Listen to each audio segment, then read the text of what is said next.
Reflections in Time is made possible in part by support from the UNO Alumni Association, fostering a legacy of alumni giving since 1913.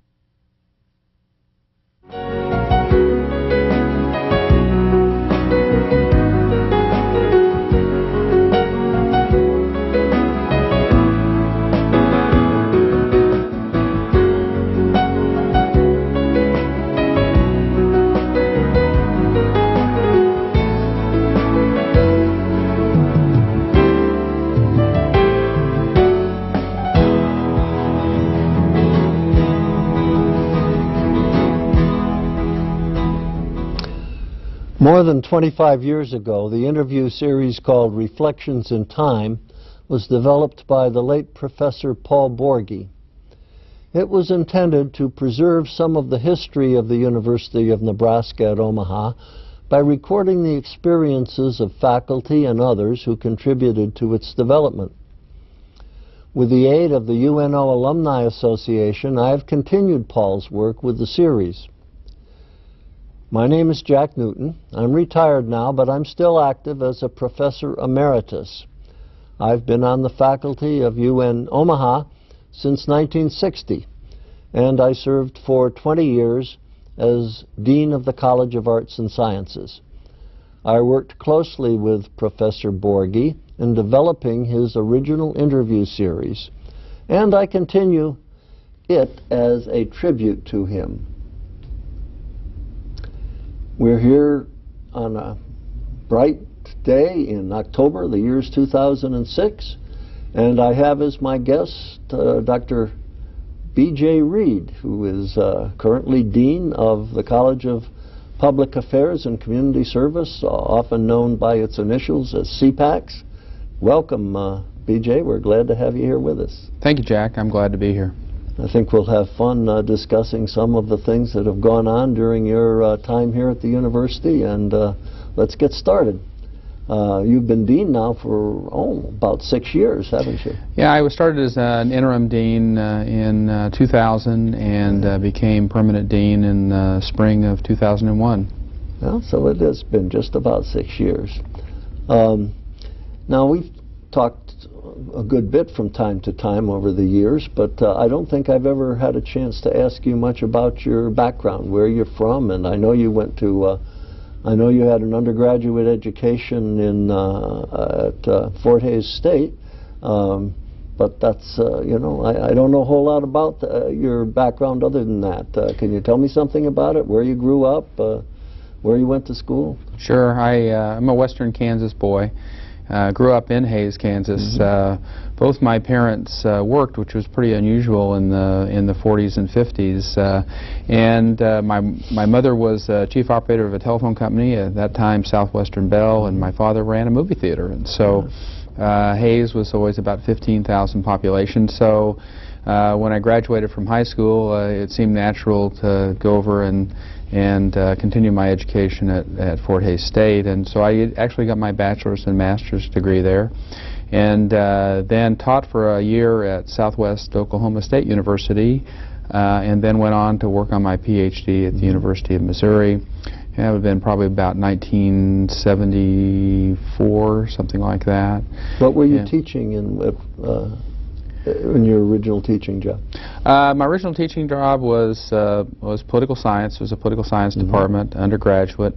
It was an interesting experience being in Oklahoma and how they approach things. But a lot of Native American students. It was really interesting for me. I taught 5 classes a semester, so those were the days where I almost forgot what I was teaching from one class to another because I taught so many of them. Yeah, I did that when I first came here. Yeah. Well, now, tell me a little bit about how you got interested in political science and then in public administration, and maybe you could start by telling me how those two fit together.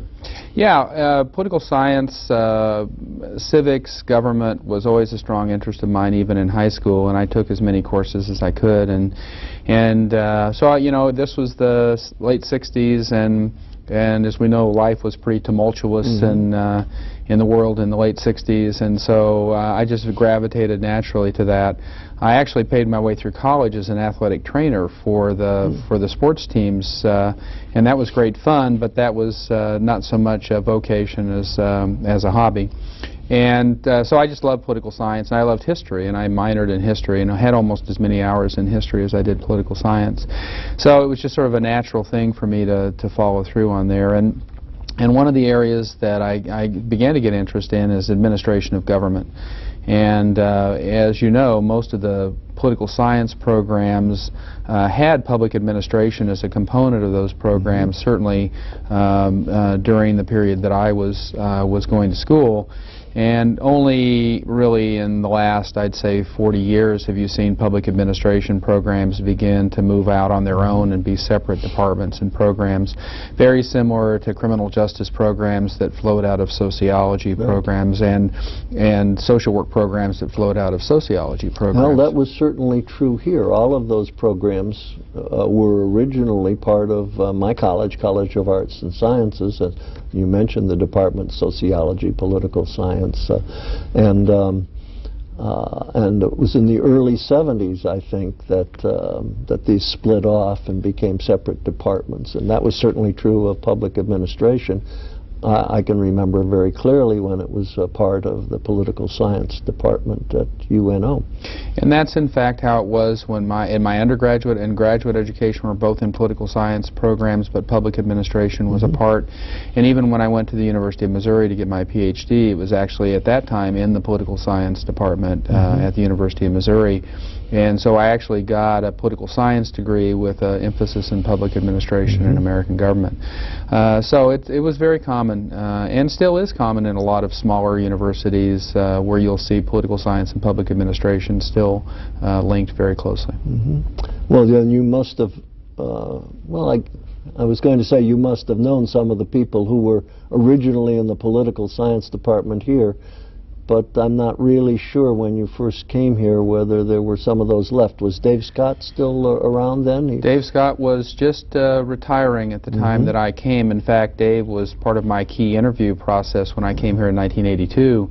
And Dave was sort of an unreconstructed politico as well as great teacher, and he had been the mayor of Springfield, Missouri, and had tremendous credibility among the practice community in Nebraska and the region. And so when I first sat down to talk to him, I had come from Washington, D.C., and had been working for an organization called the National League of Cities. And Dave, of course, knew the National League of Cities really well because it represents mayors. And so we had a great time talking about his time as mayor and his experience in city management and my background with the League of Cities. And so we hit it off really well, and in fact kept in touch long after he left UNO. And eventually you held a professorship named after him. I did. It was the Alumni Association had established these Diamond Jubilee professorships, and I was lucky enough to be selected to be the Dave Scott Professor of Public Administration within the College of Public Affairs.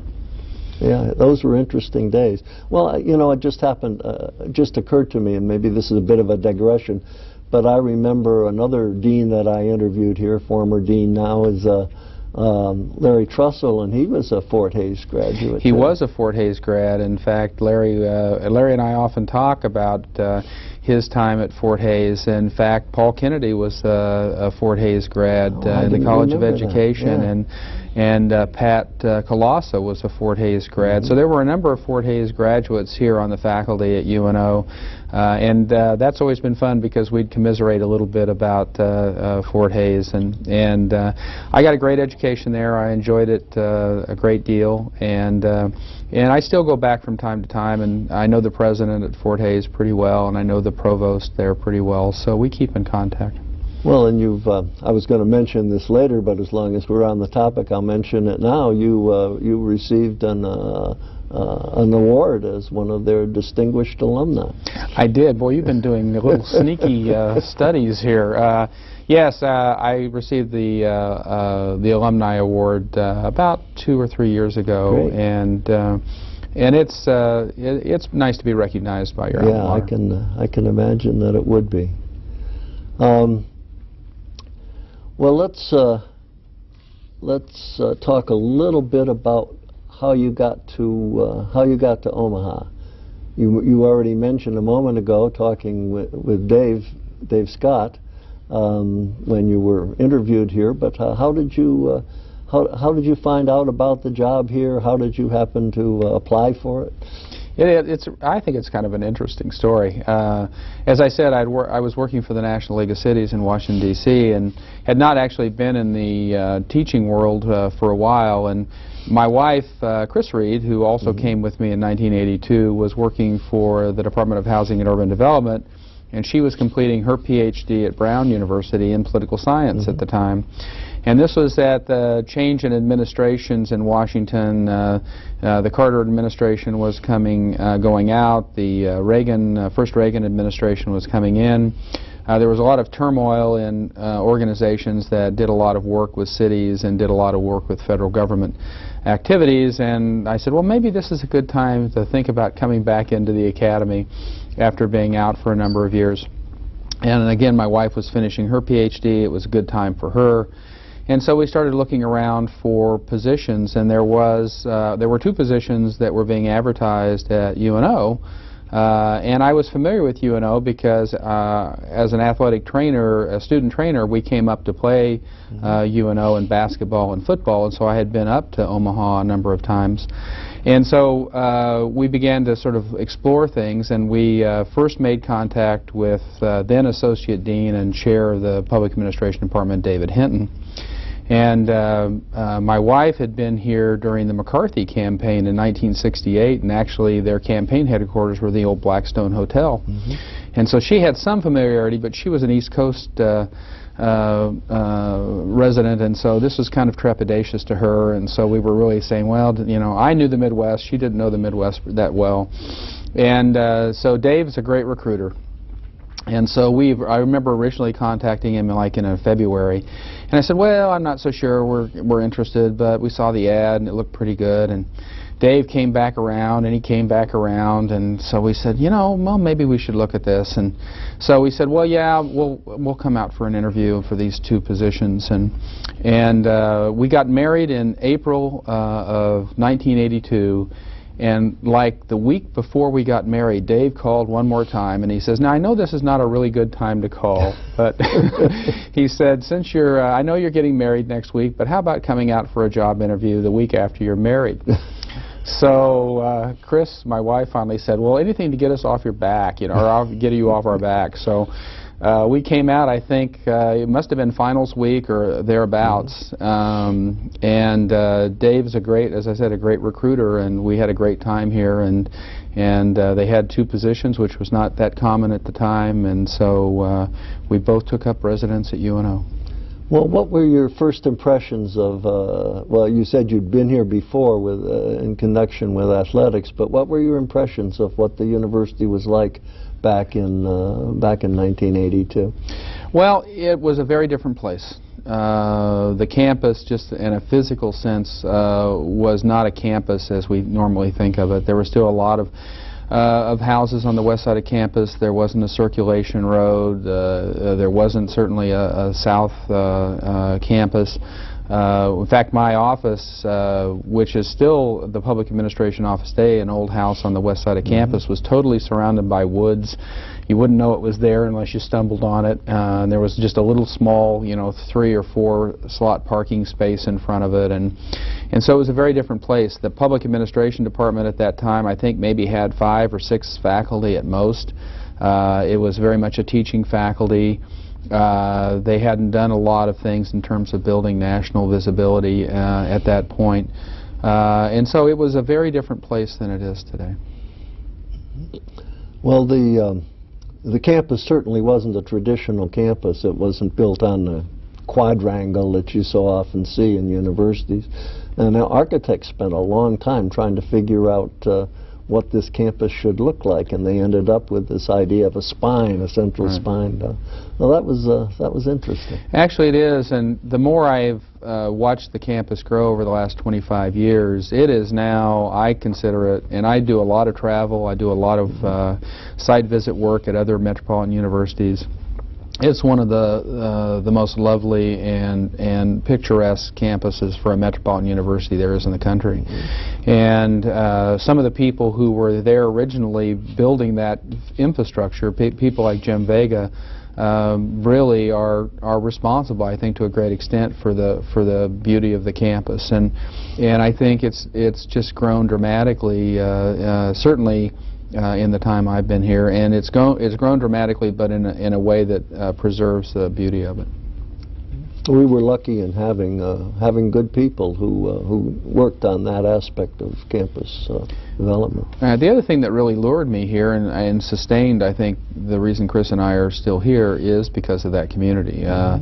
UNO is large enough to move in lots of directions that give it national and regional visibility, but it has a culture about it that it's just fun to work here.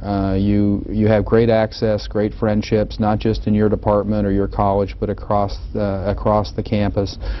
People really care about the campus. They really care about the university, and it's fun. You can do things here that you can do not in a lot of academic environments where it's much more cliquish. It's much more worried about your corner of the world. And here, people like to collaborate, they like to work together, they genuinely enjoy each other's company, you know, you might be able to make more money someplace else, but you're going to have a hard time finding a better environment to work.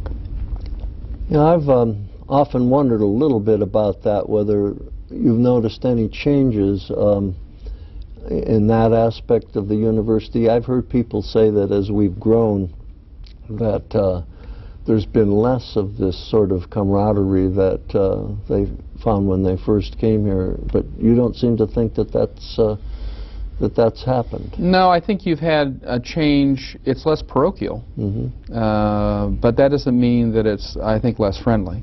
And I think there's a difference. I think it's more open than it used to be. I mean, I think while there weren't a lot of cliques, I think there were a lot of, again, sort of this is sort of my world, and then I have these buddies and I have those buddies, and that's who I, you know, go to ball games with, or that's who I associate with. I find it's much more of a professional environment in a lot of ways. I think there are a lot more vehicles to both academically and in terms of programs, and to where you can meet your fellow colleagues across campus.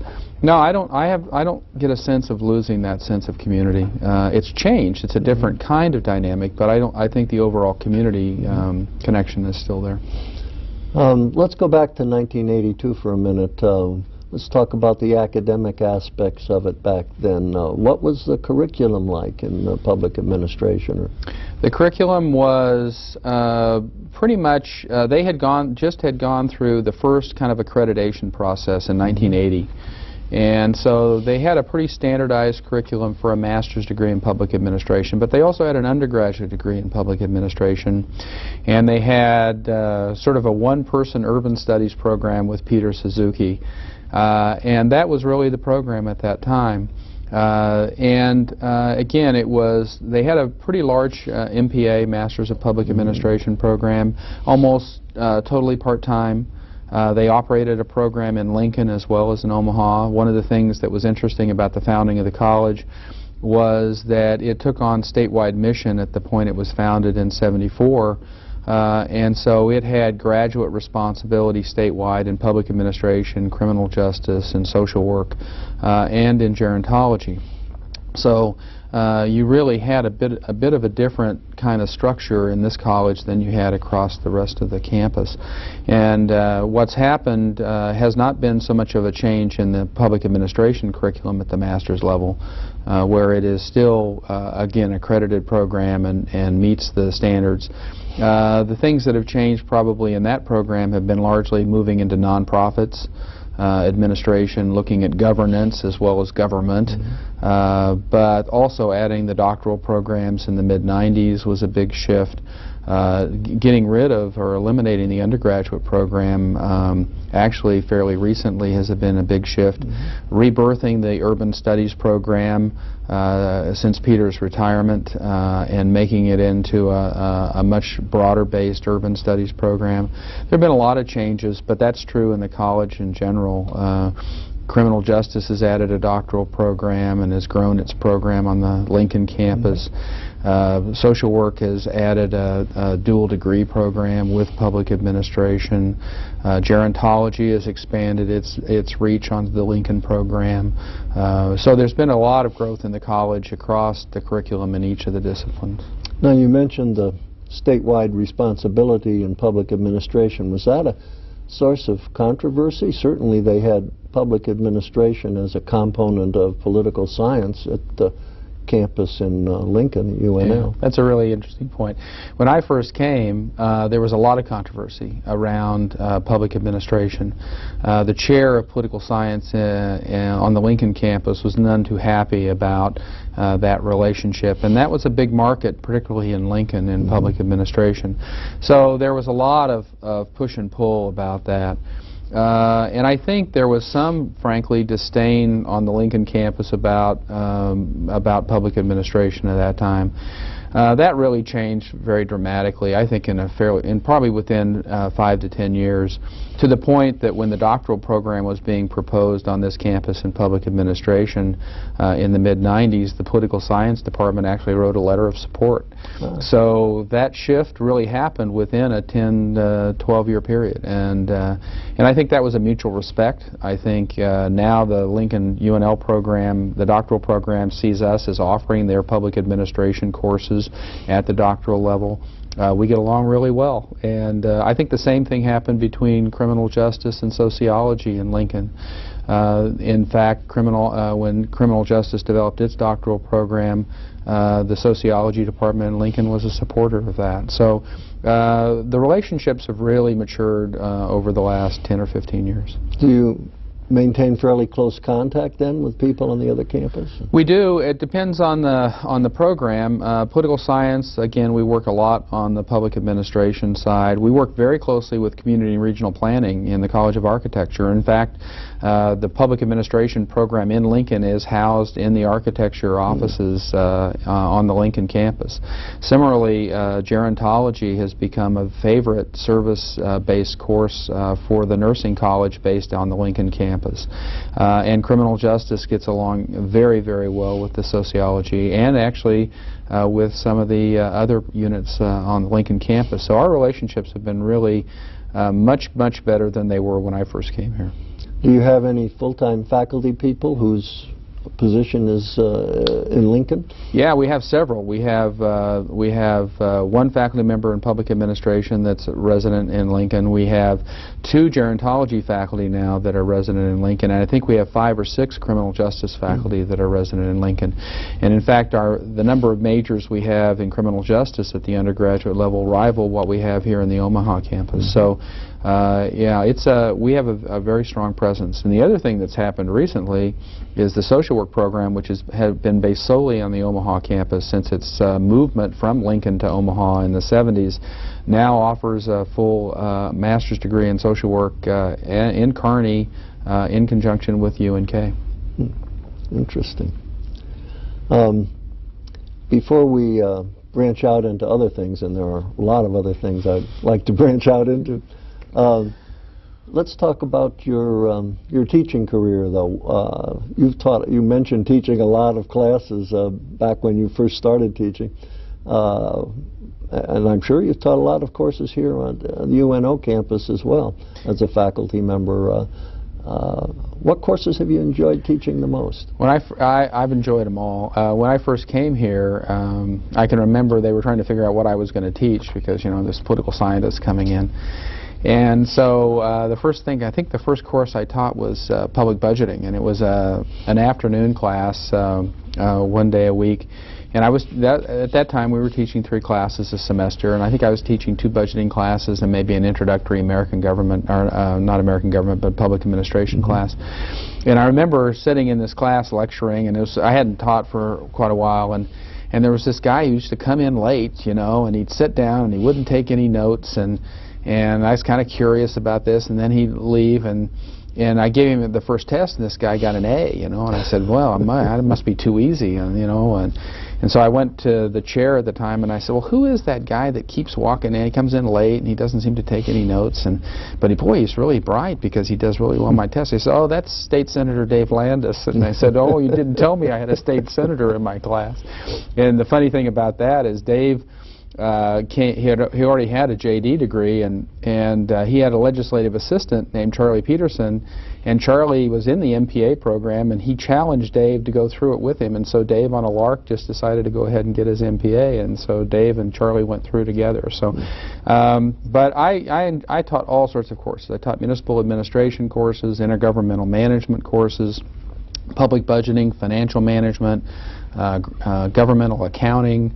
And most recently I've been teaching strategic planning and management course that actually I developed almost 10 years ago, and I now teach a few doctoral courses, particularly in management theory. While you're dean? While I'm dean, yeah. In fact, I'm teaching this spring a doctoral management theory class. Well, good for you. I always did that too when I was dean, and people said, how do you have time to do that? So I'll ask you that question. How do you have time to do that? It's harder and harder to do it. One is there one night a week, so that makes it a little easier. I couldn't do 3 days a week, I don't think. And I always have somebody to backstop if I have to be out of town. And the other thing that's really changed pretty dramatically is the use of Blackboard and electronic communication. And now I've taught online courses in strategic planning, and I can be anywhere in the country or the world for that matter and still teach the course. So I've tried to adapt and develop things. The doctoral courses are tough though, because you actually have to keep ahead of the students, and master's is difficult, but doctoral is really challenging because sometimes you're not as conversant with the literature when you start as you should be. But my view has always been that, you know, why are we here? And we're here to teach students. I mean, students are our primary focus, and if you lose touch with teaching, it makes it very difficult, I think, to do an administrative job because you sort of lose the context of why you're here. So I've tried really, really hard to teach at least once or twice a year if I can. Yeah, I felt the same way, and I think a lot of deans do. It's surprising. There are a number of deans that still teach in the classroom, and I think that's a testament to how UNO approaches its mission. Let's talk about another aspect of a faculty member's job, and that's research. And you've got a huge list of published articles and so on, and various research projects that you've done. And you've done two kinds, both the basic kind and the applied kind. Can you tell me a little bit about that? Well, let me put it another way. Can you tell us in layman's terms what some of the projects are that you consider the most interesting research projects you've worked on? I've evolved a lot, I think, in terms of what my research interest has been. I came here primarily looking at economic development and local government management as my major research interest. So I did a lot of survey research with city managers and looking at how local economic development works in the planning process in local governments. And so I did a lot of refereed work in that. And I really enjoyed that. But I was teaching increasingly in budget and finance. And so I began to do a little bit more research work in the budget and finance area. And in fact, a colleague of mine who was here when I first came, named John Swain, and I decided to publish a textbook in financial management, but very much a practice-based kind of textbook. And we did 2 editions of that textbook, and now John wants to do a budgeting textbook, and I said, I just don't have time to co-author a budgeting. He says, have 1 chapter, just do 1 chapter. I said, okay, so I'm going to do 1 chapter in that textbook. And I think, again, public administration is a practice-based professional degree program, and so what you do needs to inform knowledge, but it also needs to inform practice. And so a lot of my research, whether it's intergovernmental research or finance and budgeting research, has always tried to, 1, inform practice, but also to expand our knowledge in those fields, and also to bring it back in the classroom. I always say that we have, in professional programs, you have several masters. You have the students who expect to matriculate through your program and be able to not only get the degree, but to pursue their career goals in practice in local government or state government or whatever it might be. Increasingly, public administration serves a national market with our doctoral students and the national reputation we build them with our faculty. And so our peers around the country at the Kennedy School or the LBJ School or the Maxwell School are looking at our faculty and saying, how do you stack up as researchers? And that's an important market for us. And then the practice community in the region, in the state, expect us to be able to deliver different kinds of management assistance or technical assistance of some kind, then it helps them do their job better. So you've got the students, the practice community, and the academic community, all who I think are part of what we are supposed to be doing. And that's both the challenge and the joy of the job. And when I came here, that was what was fun. I could teach, I could do research, I could work with the practice community, and that's what's kept me stimulated all these years. Let's talk briefly about the what you've been calling the practice community.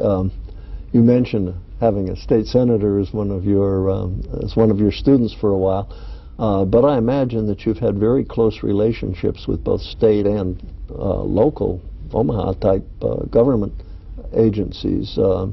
Can you, and I'm sure you render a very valuable service to them. Can you talk more about that, particularly since you know, this was a municipal university once upon a time, and traditionally we've had a close relationship with local government. Absolutely. That's one of the things that attracted me here. Actually, the Deputy Chief of Staff for the Mayor I knew before I came here, and the City Planning Director I knew before I came here. And so I already knew that we had relationships. And one of the things that's so much fun about Omaha and the metropolitan area in general is access. You have access to everybody here in local government, state government. You can call the mayor on the phone and he'll return your call. So it's a great place to not only study but to make connections and to provide support. And the other thing that I've noticed in my 25 years starting to teach in '82 and today is a lot of our graduates now have moved into those positions, and they are in the state legislature, they're in the Deputy Chief of Staff or the Chief of Staff for the Mayor, they are the Legislative Director for the Chamber of Commerce, they are in all those positions. And that's what makes you really proud when you see the impact your students have made on the quality of life in Nebraska, the quality of life in the region. And I think that of the things that I've experienced and the things that I am most proud of, it is to go out in the community and find somebody making a difference in the community, and they come back and say the degree made a difference in my life, it made a difference in my ability to do what I do. Let's go back a little bit in time to when you were department chairman. You served 15 years in that role. 15 years. That's a long time. What were some of the challenges in that role? A chair's job, I think, it may be the most difficult job in the university. The big challenge in that, I was chair at a time when that department was growing dramatically. And the quality of the faculty that was being recruited was significant, and the students' programs were continuing to grow. And so the challenge was to keep what I'm big about culture and context, to keep the culture of collegiality, of support, of productivity, of just keeping that energy level up. At the same time you grow a program is very difficult. And when you add a doctoral program, it becomes even more difficult, because in doctoral programs you begin to see demarcations between those who teach in the doctoral program and those who don't. The expectations of research versus those who are focused mainly in teaching and service. And my hope was that we would not split apart in terms of camps. Well, my interest is in teaching, it's not in doctoral program. There's a lot of tension that develops in those kind of contexts. As you know, having been in the psychology department and having the first really doctoral program here at UNO, that can be a challenge to overcome. And you're always dealing with things that you think things are just okay, and then something blows up, and a faculty member gets mad about another faculty member, or a student problem pops up because they're unhappy with a teacher in class. And so it's constantly keeping on top of those things so that they don't get out of hand, that you mend fences, and you keep students, happy with what's going on in the classroom, and you keep instructors thinking about what to do to make students learn better, and those are all I think chairs jobs are very, very difficult jobs, and I loved it. I enjoyed it. If we hadn't had a transition at the dean's level, I'd probably still be there. I have tremendous respect for the chairs and directors of our schools here. Yeah, mending fences never bothered me too much as a department chair. It was putting out fires that... Yeah.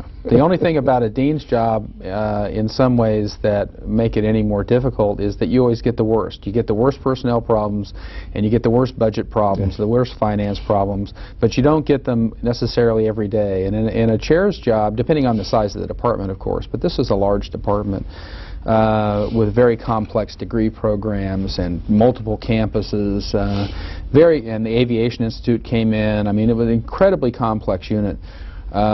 Is that those things happen every day. I mean, you always had something on your plate that was a challenge to overcome or a fire to put out. But I think it also, those things wouldn't be a big deal if you didn't have a lot of dynamic, positive things going on either. Well, you mentioned the Aviation Institute. Let's talk about some of the changes in CPACs over the past, relatively few years, actually. Yeah. Aviation Institute was one thing that came into it. You now have am I correct? You have the Bachelor of General Studies degree now? We do. Since CCS is no longer? That's correct. Tell me more about that. Yeah, it's been, I'd say certainly the last 10 years, I think aviation came in the mid-90s. And that was, there's some real interesting, one of the things about our college is that the only common denominator in our college is public service, public affairs focus. Other than that, these units are very diverse. They're very eclectic. It is a little bit like a three-ring circus in that sense. But we do have that focus. We do have that focus on public affairs education. And so aviation's a good case in point. The question is, well, why would aviation go into CPACs or into public administration? But it ended up being a pretty good fit. And that's because the focus of our Aviation Institute was really government. It was really looking at Federal Aviation Administration, airport administration, regulatory policy, those sort of things. Undergraduates come in and they want to fly, and so we do have a flight program, but our major focus is management and administration of aviation. And some of that goes on the private sector, and some of it goes on the public sector, but it's a pretty good fit. And so they came in the mid-90s because they didn't have a home, and they were in academic affairs, and you can't grant degrees if you're in academic affairs. You have to be in a college. And so actually this past year, year and a half, I guess, they have actually established a bachelor's degree in aviation, and I'm really excited about that. It's got where they want to go. Then right after that, we took on the Brennan Labor Institute, and the Brennan Labor Institute used to be part of the College of Continuing Studies, and they needed a new home. So Brennan came in because, again, labor training and things fit directly with a lot of government employment and that sort of thing. So it's not a perfect fit, it's a good fit. And then during the budget reductions in the turn of the decade, there was a need to really refocus what continuing studies was going to be. And so the major thing left in continuing studies was the bachelor's degree in general studies, which is, as you know, been around for almost 55 years now, and a terrific program with 1,000, 1,500 students.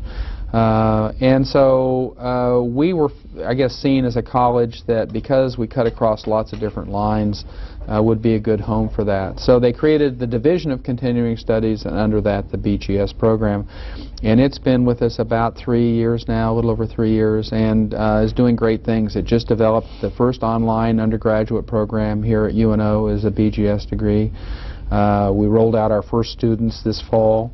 It's moved courses now that are being offered on all the metro campuses as well as Millard Public Schools, so it's developing an off-campus presence. I'm really excited about the possibilities with the BJS. So lots of changes, We added a Juvenile Justice Institute in the new School of Criminology and Criminal Justice fairly recently. Again, I mentioned that Kearney program social work is offering now. So there's a lot of change in the college, a lot of positive things. Has the clientele for the BGS program changed any over the past few years, or is it? Originally, obviously, it was the so-called bootstrap program with the military personnel ending up, or actually originating during the post-World War II era, where you had many military officers who couldn't progress in their rank or even maintain their commissions without getting a college degree, and so was arranged for them to come to UNO, or at that time Omaha University, and places like University of Maryland. I think those were the two big ones, to finish up their college degrees. But that was the primary clientele at that time, and it's changed over the years. But what's it like now? It has changed a lot. Military is still a key component of the BGS program. We still have a program at Offutt Air Force Base. But Offutt has changed, and so the program has changed. There are more civilians there now, so you have more civilians taking part in that program. Military, as you know, is in heavy deployment mode, and so it's hard for students to have a semester to take courses. They're usually shipped off somewhere and then come back a year later. And so we've moved much more to an online model for the military, and your college has been a real key to that, because general education is central to being able to offer those online courses, and many of the courses that we offer are through College of Arts and Science, through online military-based programs. But it's also changed. It's a little younger, even though we don't take students that are younger than 21 years of age. It has become a little bit younger. It's become much more diverse. It's not military-driven anymore. And interestingly, there's a lot more competition today than there was when the BGS program was established. You have a lot more universities that are going after that adult student, that adult learner. And so we have to be much more creative about marketing our programs and communicating. I still think we have one of the highest quality programs in the country, and the reason is because the students take the same classes everybody else at UNO takes. We don't set up separate courses for BGS students. These are courses that are all approved by the academic units. They're all taught. They can sit side by side with students who are getting a bachelor's degree in psychology or a bachelor's degree in sociology, and that maintains the quality of the program. The advisory board to the BGS includes all the colleges at UNO, faculty at UNO. I'm very proud of that program and the quality. I think the key for us is to begin to change as the market changes. Well, that's always struck me, that we had a quality program, and that we did really attract many, many students. Milo Bale used to refer to our program, well, he called us the busiest night spot in town. Yeah. And the evening program was a big one. And it seems to me that that's decreased a bit too, hasn't it? It has. If you look at the numbers at UNO in general, while our numbers of full-time students have grown dramatically, the number of part-time students at UNO has decreased almost as dramatically. And so, again, I think that's market competition, and I think it's just a shift in sort of UNO marketing more to that full-time student. So our job is to basically build back up that part-time student base, and that's really what the BGS is about. And by moving off campus, beginning to create online programs, beginning to create new concentrations in health and in behavioral health and those kinds of areas that really have high market demand, I think the BGS is going to do very well. So you are actively marketing it at this point? Yes, we are actively marketing it. We have new brochures, we have new websites. We're working with Metro Community College so that we actually jointly market programs between students who start at Metro and matriculate into UNO. As you know, 60% of the students that come to UNO are transfer students. Metropolitan Community College is our biggest transfer base. So we want to work very closely with them. By the time they get out of Metro, they're usually 21 years old and they're eligible for the BGS program. Metro's been a great partner. in that relationship. And so, yeah, we're becoming much more aggressive about working to identify those students and have them come to UNO. Well, we agree strongly, I'm sure, on the fact that we have a high-quality program in that area. And could that be a marketing tool? It is the marketing tool. We have the best quality program in the area. It is the marketing tool. I like to market flexibility and the fact that it is a very flexible program, and it's aimed again at the we're calling it the professional advantage. We're aimed at those who are already in the workforce and want to come back and complete their degree. But what sets us apart, what makes us different than other programs, is the quality of the program. And I don't want to get in too much trouble with my peers, but I like to think of a marketing term that would, the quality alternative to completing your undergraduate degree. And I really believe that's the case. Sounds good to me. Yeah, I think that's what it is. I'd like to see that myself. Okay. We'll work on that. Yeah. Are you getting support from the university administration on that? Yeah, we are. I think partly because the universities begin to recognize this decline in part-time students, and the academic and student affairs have been very good. We now, for example, have developed orientation for part-time students, which we really haven't had before.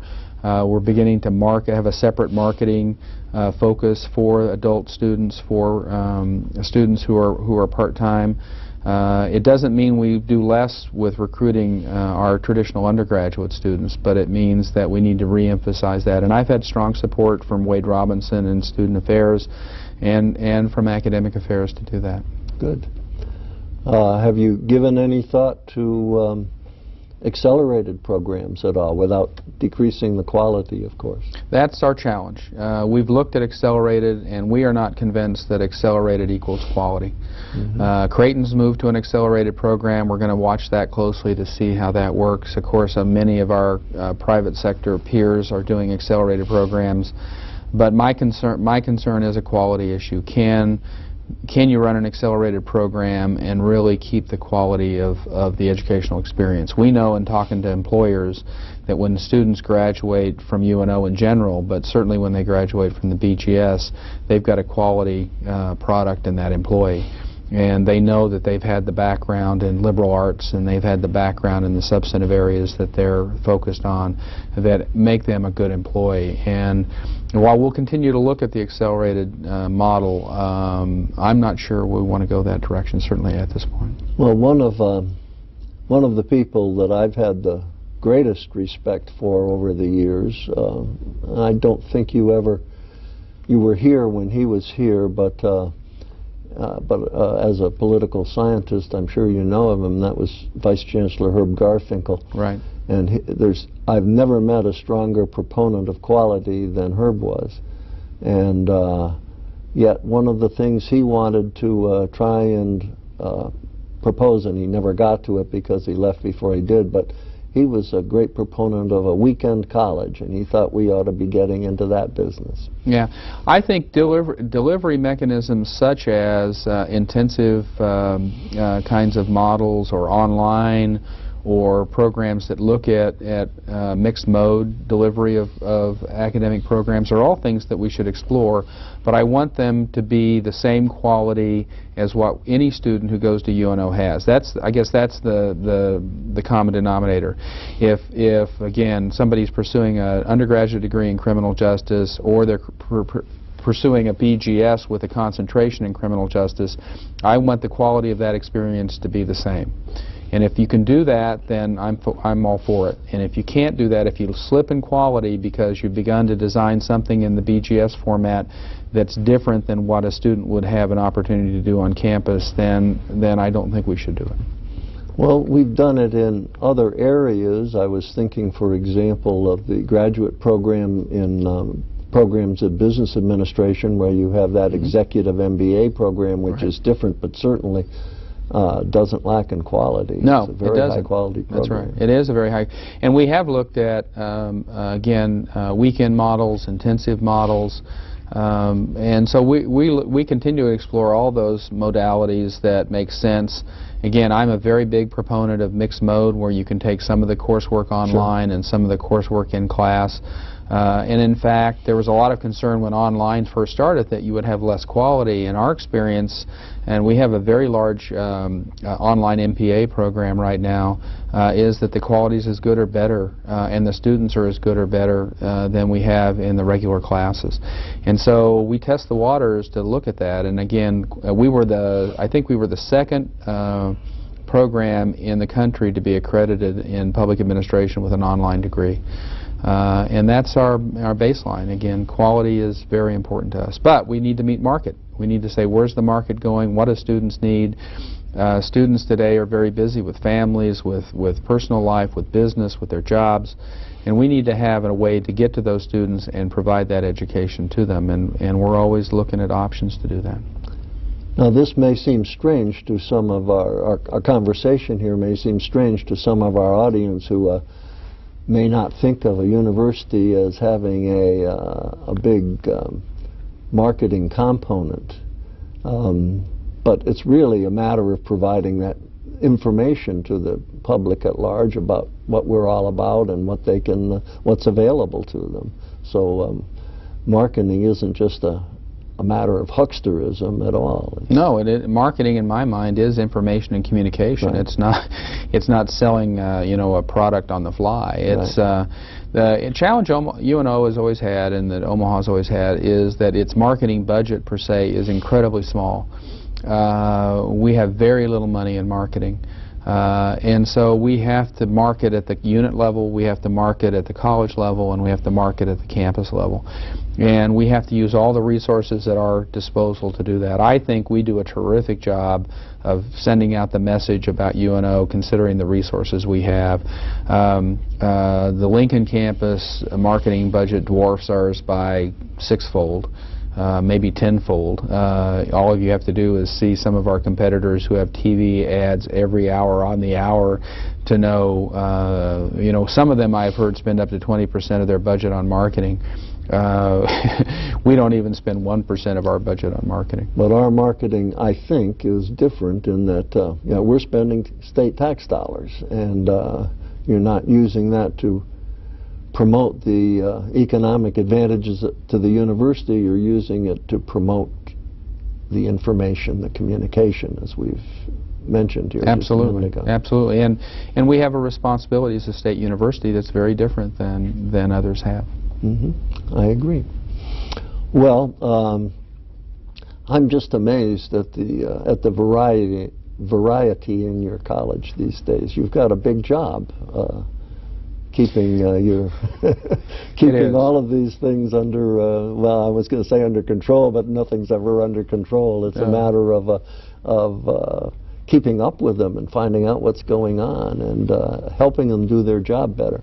It is. The job in our college is a little different than it would be like in a business college, perhaps, or even education, because of the diversity. And so you have to have really good, high-quality people run those units, which we have.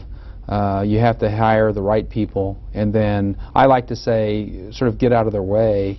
Part of my job is to keep the barbarians at the gate. Part of my job is to keep things that are superfluous to their productivity away from them, and at the same time do things that help them. They're already productive, so how can I help facilitate that?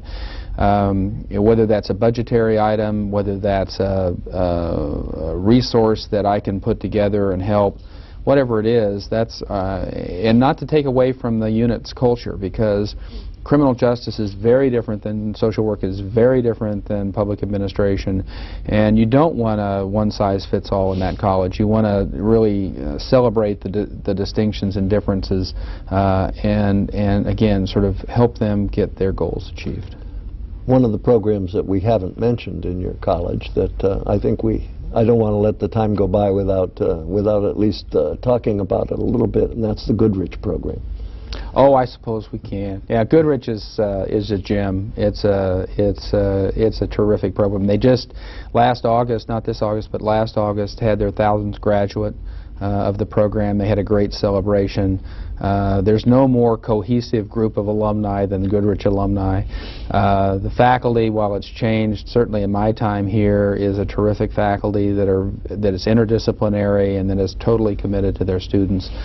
They have a retention rate that's higher than the university as a whole. They have a graduation rate that's higher than the university as a whole. And here we're working with economically disadvantaged students who came in with not all the benefits that a lot of our students have, and yet they have excelled in their careers and in their performance. And you just can't say too much about the Goodrich program. Well, I'm sure that people in our audience who have heard about the Goodrich program know about it as a source of financial support for some students.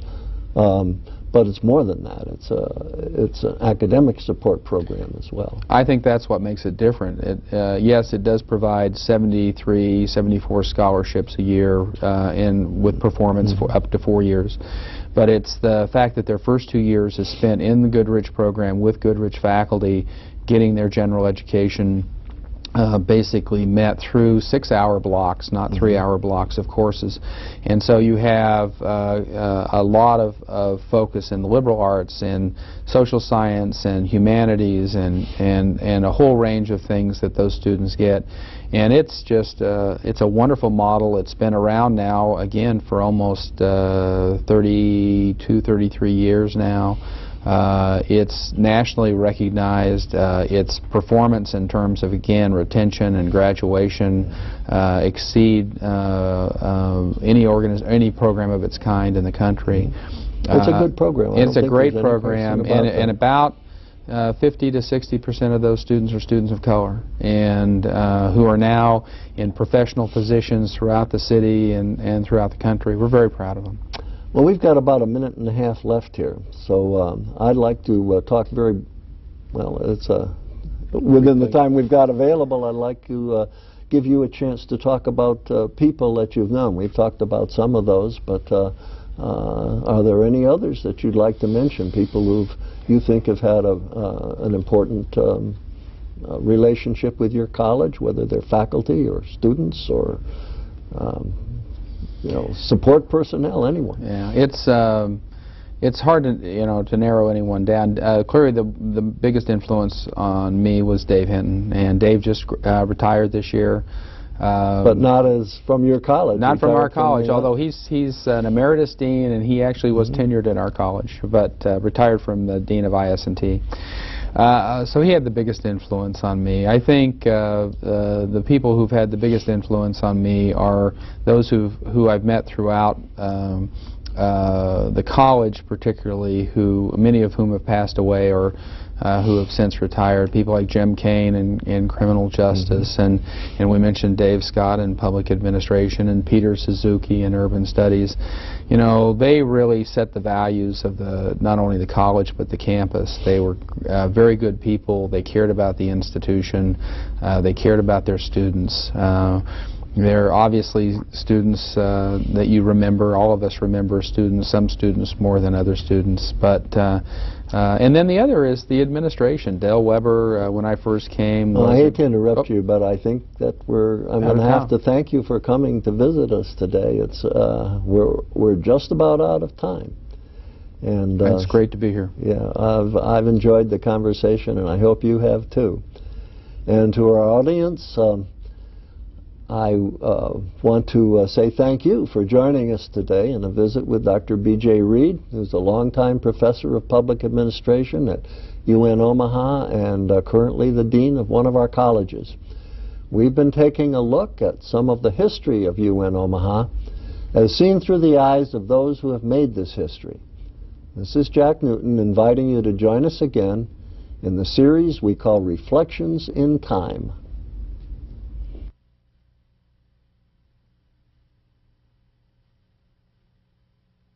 Reflections in Time is made possible in part by support from the UNO Alumni Association, fostering a legacy of alumni giving since 1913.